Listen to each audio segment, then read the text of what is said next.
Parental alienation is where one parent, either deliberately or sometimes even unconsciously, turns a child against the other parent. So it really restricts the child's access to that parent, and it spoils their relationship. And often in systemic, we have this concept of the double bind. Okay, so the double bind is where you're given two different messages. Often the parent who's doing the alienating will be giving one message overtly. They'll be saying, go see your other parent. I want you to go see them. You'll have a good time, and I'll get into trouble if you don't. Something like that. But the other message, which isn't necessarily stated, is, by the way, they're very dangerous, or I can't be in the same room with them, or he or she is very nasty to me, or they don't really love you. It's a message like that that's covert. Okay, so the child is in a dilemma because they're not developmentally able to say, please sort this out for me, Mom or Dad. You're saying this, but you're also saying that. And how can I understand this? Can you make sense of this for me? They don't have that capacity to ask for that clarity. And so what they end up doing is saying, right, I've decided all by myself that I don't want to go. Okay, I don't want to see them.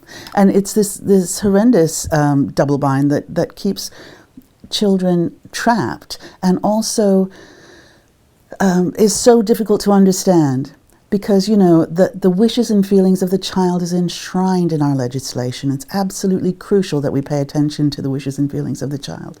But in these cases, it's not the child's wishes and feelings that we're getting. The wishes and feelings have been so badly manipulated, for want of a better word. We use the adult attachment assessment, which is a reflective it's a reflective interview about your own experience of being parented. And what we find is that very often people have got either an unresolved trauma or an unresolved loss at the heart of their own childhood experiences.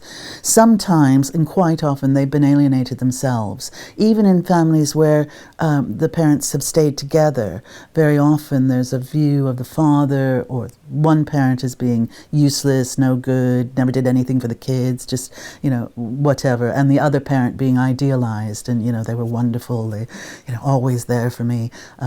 That kind of presentation. So there's some unresolved stuff in the person's own childhood which may or may not be accessible to some therapeutic help. People developing character traits in relation to their environment, so in the context that they're in. So people who do this are usually people who have been very hurt themselves, or who haven't had parenting which has been responsive to their needs. And they may have learned that the way to get attention is by performance, really being an amazing, pianist or violinist, or best at school, something like that, and that's the way that they get their needs met from their parent. However, when it comes to them having children, they turn everything into the child. They put everything into the child to meet their needs rather than the other way around. I've had parents say to me, I am their universe. I am their sun and their moon and their stars. They couldn't survive without me. And it's that kind of presentation that's very, very worrying. It's less amenable, if you like, to therapeutic help.